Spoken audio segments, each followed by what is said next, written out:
잘 이겨냅시다. 예수님이 말씀하시는 말씀은 대상이 있고 그 대상들에게 말씀하시면서 의도하시는 말씀이었어요.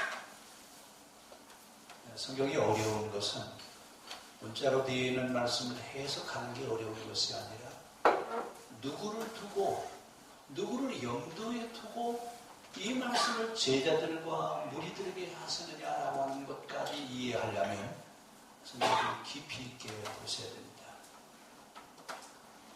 오늘 이 말씀은 제가 조금 거친 말을 좀 할 테니까 여러분 이해를 좀 해주세요. 유대인들이 뻐기고 있어요. 무슨 이야기냐면 이방인들과 죄인들은 다 지옥 갈 사람들이지만 우리는 어디 가요? 우리는 천국 갈 사람. 이러면서 유대인들이 지금 뻐기고 있습니다. 그러면서 뭐라고 얘기하냐면 가난하고 병들고 장애가 있고 직업이 안 좋고 이런 사람들을 보면 뭐라고 그래요? 하나님도 버리시고 지옥에 밖에 못 갈 사람들 이러면서 계속 손가락질을 했습니다. 이렇게 생각하고 있는 사람들 천국은 누구만 갈 수 있다. 우리만 갈 수 있다라고 생각을 하고 있는 그들을 염두에 두시고 지금 이 말씀을 하시는 겁니다. 그러니까 유대인들은 뭐든지 성경을 읽으면 다 아멘이에요. 왜 아멘이에요? 우리가 천국 갈 사람들이니까. 이렇게 하고 있는 그들을 향해서 예수님이 지금 말씀하시는데 너희가 천국 갈 사람들이냐? 그러면 이렇게 살아. 여러분 산상수훈의 설교를 들으면서 자신 있게 나는 천국에 갈 수 있다 라고 하실 수 있는 분 한번 손 들어보세요. 만약에 손을 든다면 그는 위선자입니다. 산상수훈에 있는 말씀을 보면서 천국에 갈 수 있는 자가 아니라 우리는 천국에 갈 수 있는 사람이 못 됩니다. 은혜를 베풀어 주시지 않으면 우리는 하나님 나라에 갈 만한 사람들이 못 됩니다. 이것을 지금 말씀하시려고 지금 산상수훈의 팔복에 대한 얘기부터 쭉 말씀을 하십니다.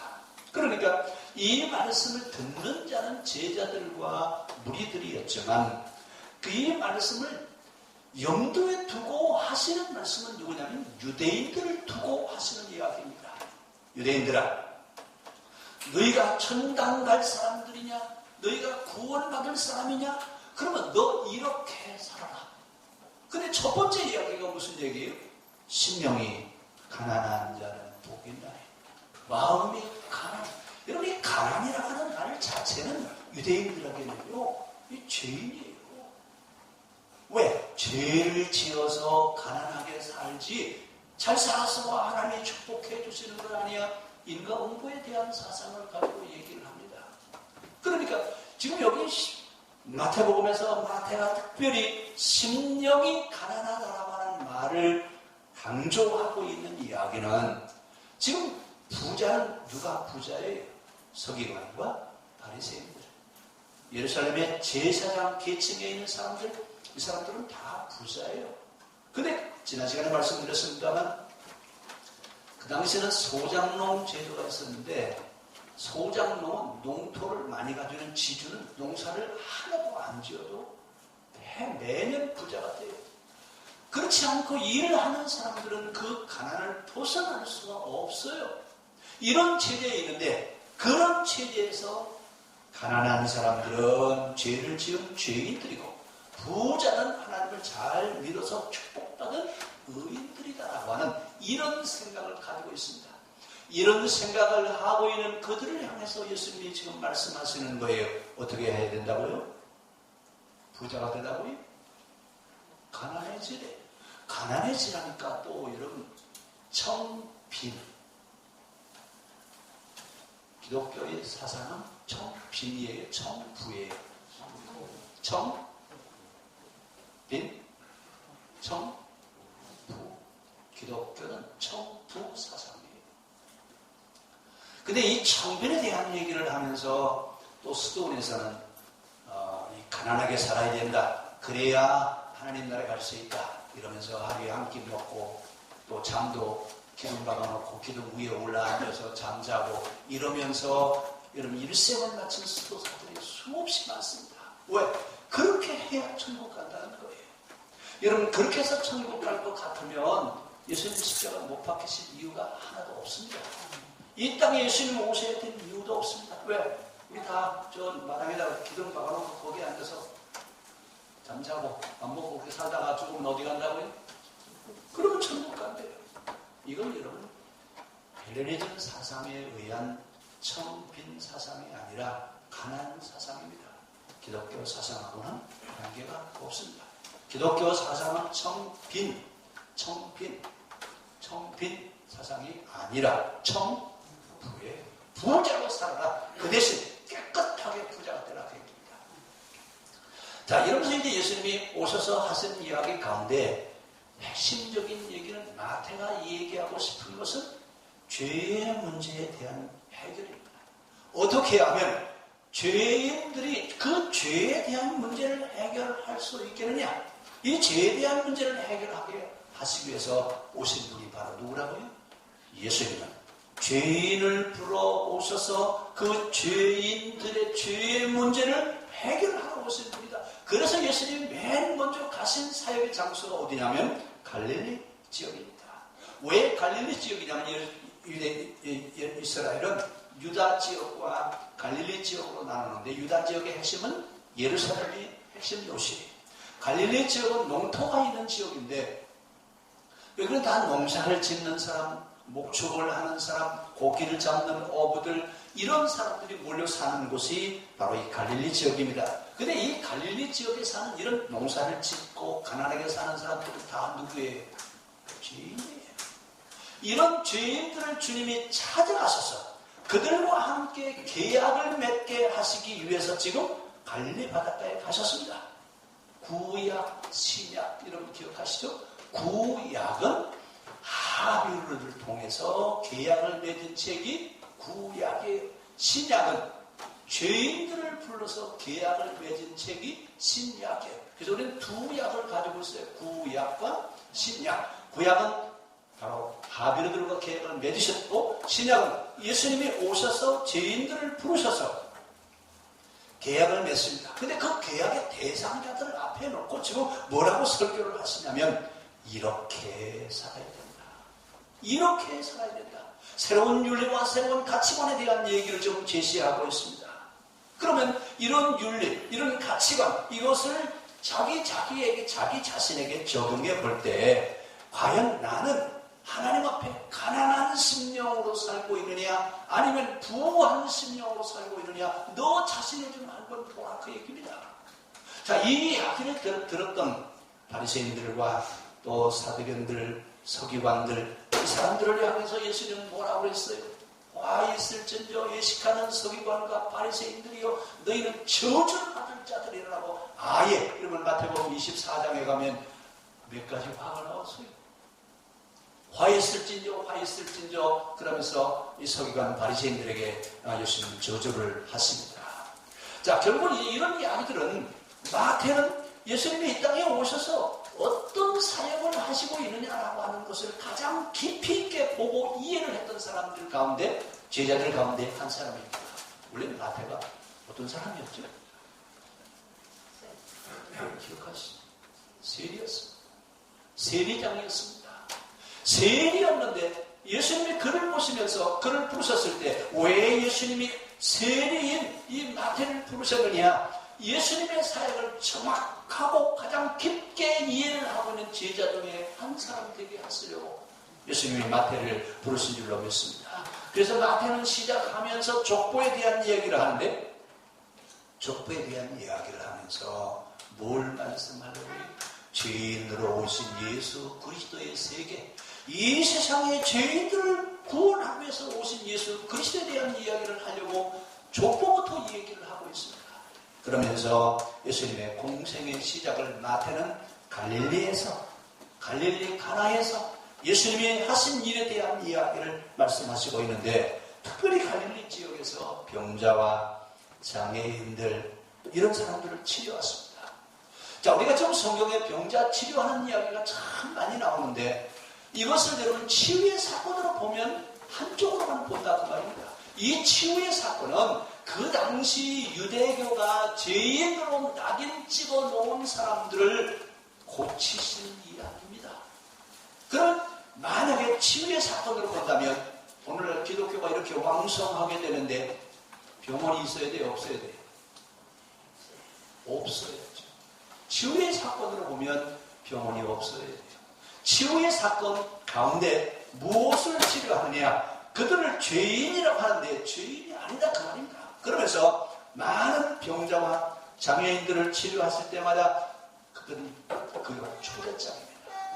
무슨 이야기냐면 어떤 장애인이든지 어떤 병자든지 예수님 앞에 오신 예수님은 그들을 치료하셔서 온전하게 회복시켜 주셨다 그 말입니다.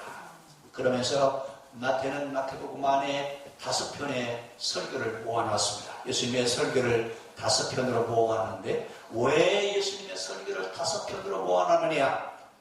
구약의 오경을 기억하기 위해서. 구약 성경에 율법서인 오경이 있다면 마태복음에는 예수님의 5편의 설교가 있다라고 하는 것을 이야기하면서 예수님이 이 땅에 오신 이유는, 하나님이 이 세상을 창조하신 이유는 온 세상을 구원하기 위함이시라고 하는 것을 이야기하고 있습니다. 이렇게 얘기하고 있을 때가 초대교회입니다. 근데 이 초대교회 때는 신앙생활을 한다, 교회에 온다, 이것처럼 어려운 일이 없어요. 왜냐하면 그 당시는 예수 믿는다라고 발각이 되면 어떻게 돼요?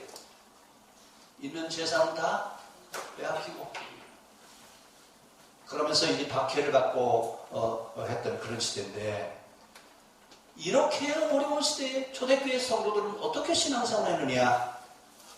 더군다나 여러분, 그 초대교회 때 부자가 교회에 나온다? 이 얘기는 재산을 다 포기하고 나오지 않으면 신앙생활을 할 수가 없습니다. 그리고 다른 사람들이 신앙생활을 한다라고 하는 얘기는 자기가 다니는 직장을 내어놓지 않고서는 올 수가 없어요. 왜냐하면 초대교회는 지금 우리가 사는 세상은 직업의 종류가 뭐 2만 몇 가지라죠. 근데 그 당시는 신전을 중심으로 한 직분 외에는 다른 직업은 없어요. 그러니까 만약에 양복을 짓는다 그러면 누구의 양복을 짓는 거예요? 신전에 있는 제사장의 가운을 만드는 거예요. 그리고 여러분 푸주간을 한다? 푸주간을 하면 푸주간에서 나오는 그 고기들 어디서 나오는 거예요? 요즘이야 다 도달장에서 나오지만 그 당시에는 신전에서 제사 지내고 나온 재물을 파는 거예요. 이런 일들 몇 가지밖에 없습니다. 근데 만약에 푸주간에 있는 사람이 교회를 나온다 그러면 장사를 할 수 있어요? 없어요? 고기를 받을 수가 없는데 신전에서 고기가 나오는 걸 받아서 팔아야 되는데, 양복 맞추는 사람이 신앙생활 한다? 제사장 가운을 만들어야 되는데 제사장 가운 안 만들고 양복해 입을 사람들이 누가 있어요? 다 실직할 수밖에 없어요. 그런데도 불구하고 여러분 성경을 보니까 초대교회는 이렇게 많은 어려움이 있음에도 불구하고 그들은 믿는 사람이 날마다 점점 어떻게 했다고요? 줄어갔다고요? 점점 늘어갔다고 그랬습니다. 그럼 어떻게 직업을 갖기도 어렵고 신앙생활을 하는 것도 어려운데 어떻게 이 사람들이 이렇게 많은 사람들이 늘어가느냐? 그 이유는 듣는 자들이 예수님이 주시는 말씀이 복음이었기 때문에 그렇습니다. 복음이었기 때문에 자기가 직장을 잃어버릴지라도 나는 그 복음으로 인하여 자유함을 얻겠다라고 하는 이런 생각으로 많은 사람들이 신앙생활을 하기 시작했습니다. 그래서 예수님은 갈릴리에서 복음 전파를 했는데 그 갈릴리에서 설교하시는 모든 말씀들이 듣는 사람들에게 복음으로 들었기 때문에, 복음이었기 때문에 많은 사람들이 몰려왔습니다. 특별히 많은 병자들이 몰려왔는데 그 병자들에게는 뭐라고 말씀하세요? 너는 죄를 지어서 병든 것이 아니라 하나님이 너를 통해서 하실 일이 있어서 병이 들어온다. 그러면서 다 고쳐주셨죠. 자, 이러니까 병자가 치료받고 장애인들이 치료받고 이런 일이 일어나니까 결국은 복음 전파가 점점 확정되어져 나갈 수밖에 없습니다. 그런데 그 당시 부자들은 아까 말씀드렸죠? 이 사람들은 의인이에요. 특별히 이 부자들 가운데는 바리새인이라든지 서기관이라든지 사두개인이라든지 이런 사람들에게는 이런 사람들이 다 부자 계층에 있는 사람들이에요. 그런데 이런 사람들은 예수님이 하시는 설교가 그들에게는 복음으로 들렸을까요? 저주의 말씀으로 들렸을까요? 복음이 회개하라. 천국이 가까웠느냐. 너희는 회개할 대상자들이지 복음을 접할 대상자가 아니라 그 말입니다. 결국 바리새인과 서기관 사두개인들은 저주의 대상자였습니다. 결국은 가난하고 병들고 장애를 가지고 있는 사람들은 예수님의 말씀이 복음이었다고 한다면 의인이라고 하는 이 사람들에게는 저주의 말씀이었다라고 하는 얘기입니다. 오늘 이렇게 이 말씀이 전파되어지고 있을 때 지금 마태는 말씀합니다. 우리 한번 같이 따라갑시다. 심령이 가난한 자는 복이 있나니 천국이 그들의 것이다. 근데 이 천국은 누구의 것이라고 했어요? 부자예요. 서기관이나 바리새인이나 사두개인이나 의인 계열에 있는 사람들만 천국이 자기들 것이라고 했는데 예수님은 뭐라고 말씀하시냐면 천국이 그들의 것이 아니라 가난한 자들의 것이다. 거기다 뭘 하나 더 보탰어요? 심령이 가난한 자들의 것이다. 그럼 오늘 성경이 가난에 대한 얘기를 하니까 하나님은 우리 모두가 다 가난하게 살기를 원하시죠? 우리나라 민족 사상과 성경의 사상이 같습니다. 홍익인간 제세이화라고 하는 우리 민족의 사상이 있는데 홍익인간 모든 사람을 유익하게 하고 제세이화 이 땅에 있는 모든 사람들이 다 행복하게 살아가기를 원하신다라고 하는 것이 성경의 사상이고 우리 민족의 사상이에요.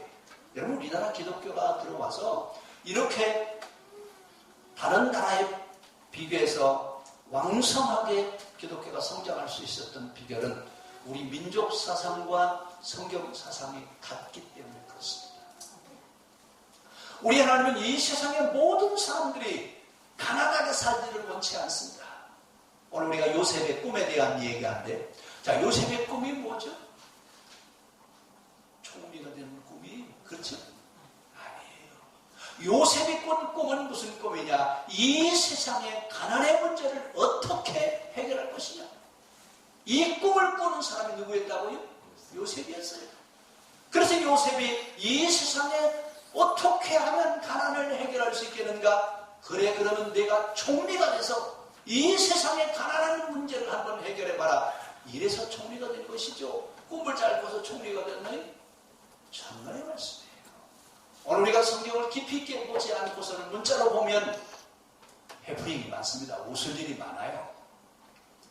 자, 그러면서 요셉이 총리가 돼서 애굽의 가난의 문제를 해결했어요? 못했어요?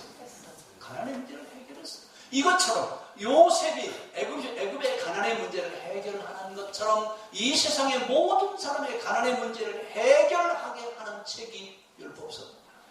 율법서는 법전이면서 어떻게 하면 세상의 모든 사람들이 가난에서 벗어날 수 있게 하겠느냐.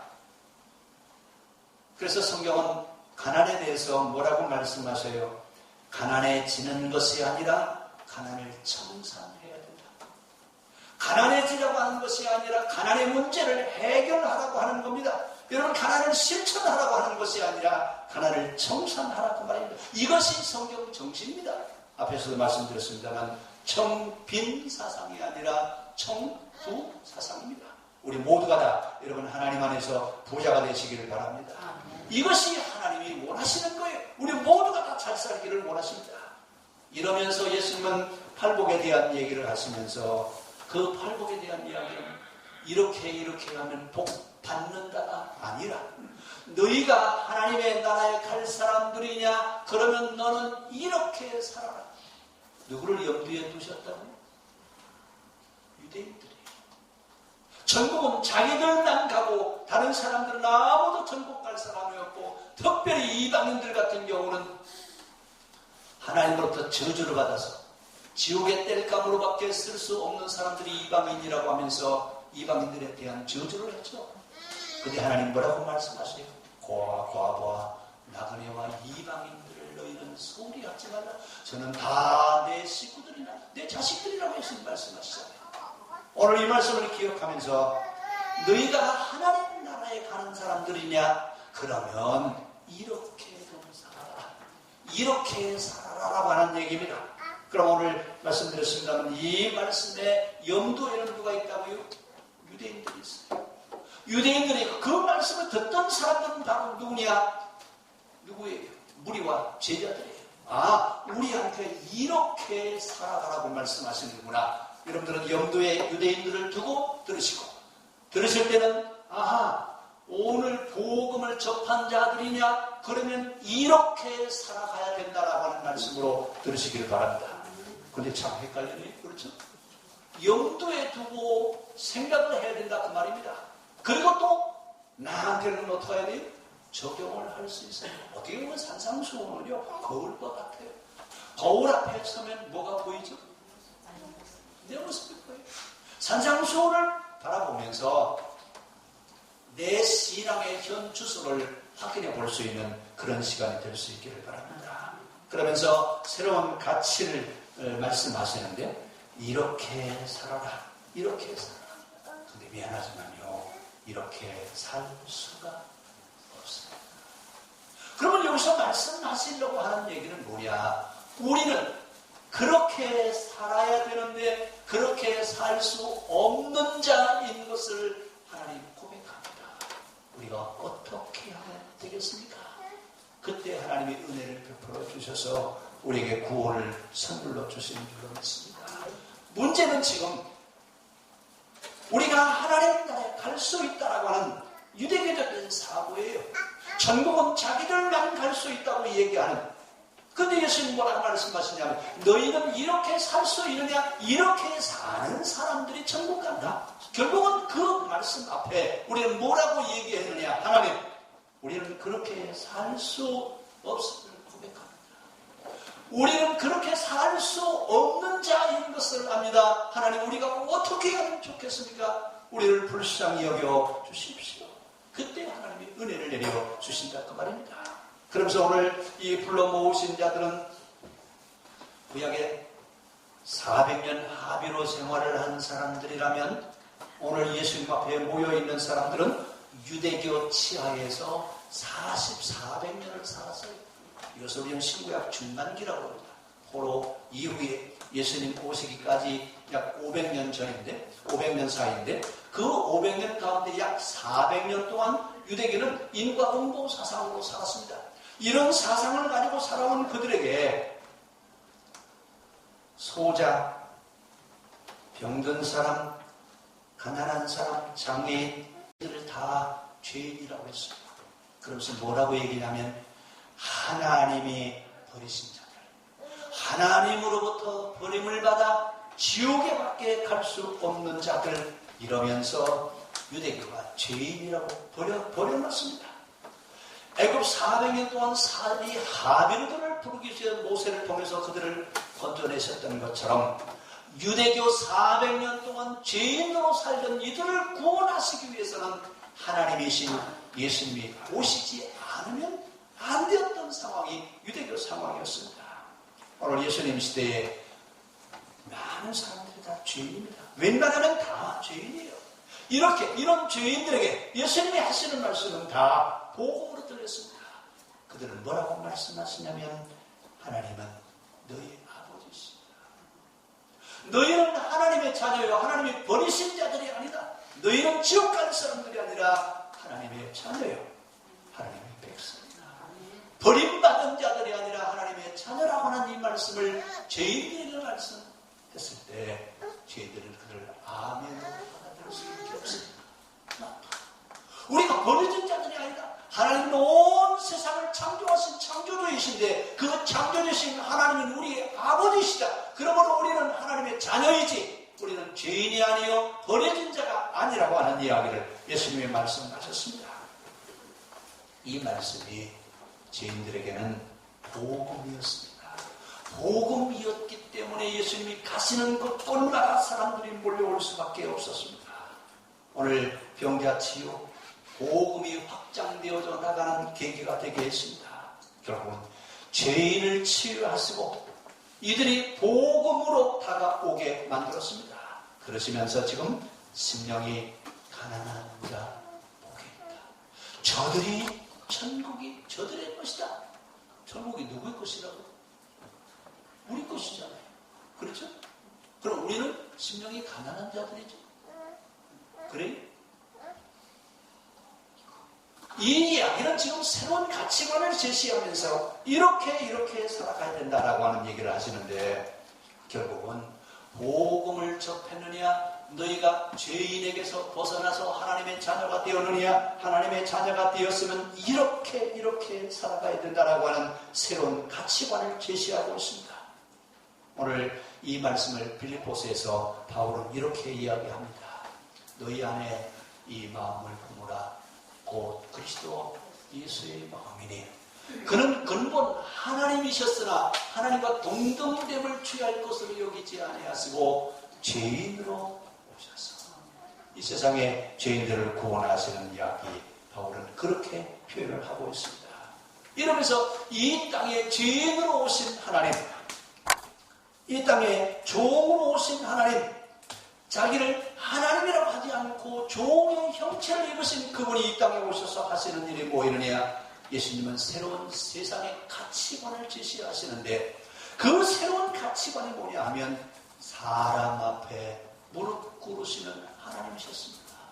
그 첫 번째 사건이 세례 요한 앞에 무릎 꿇고 세례를 받으셨죠. 그 다음에 이번 마지막 성만찬 하시면서 제자들의 발을 씻어주시면서 그들 앞에 무릎을 꿇고 제자들의 발을 씻어주셨습니다. 뭘 말씀하세요? 높은 사람? 높은 사람이냐? 그러면 낮은 사람을 섬기는 사람이 높은 사람이다. 높은 곳에 계신 하나님으로 생각하지 마십시오. 기독교 하나님은 제일 낮은 곳에 계신 하나님이시고 헬라의 하나님은 높고 높은 보좌에 계신 하나님이 헬라의 하나님이십니다. 우리는 헬라의 하나님을 믿습니까? 성경의 하나님을 믿습니까? 우리는 성경의 하나님을 믿습니다. 그러면 하나님이 우리에게 뭘 보여주시느냐? 무릎 꿇으신 것을 보여주셨습니다. 그럼 우리는 하나님을 어디서 만나야 되느냐? 높은 데 계신 하나님이 아니라 낮은 데 계신 하나님이니까 누가 낮아져야 돼? 우리가 낮아져야 하나님을 만날 수 있습니다. 가장 낮은 곳에서 하나님 만나실 수 있기를 바랍니다. 그 낮은 자가 바로 가난한 자입니다. 그럼 우리가 가난한 자, 가장 낮은 자, 그들이 하나님을 만날 수 있는데 우리가 날마다 하나님 앞에 내가 낮아지기를 원합니다. 하나님 날마다 가난해지기를 원합니다. 그래서 우리가 가난함의 증거로 지키는 것이 있는데 그 하나가 첫 번째가 절기입니다.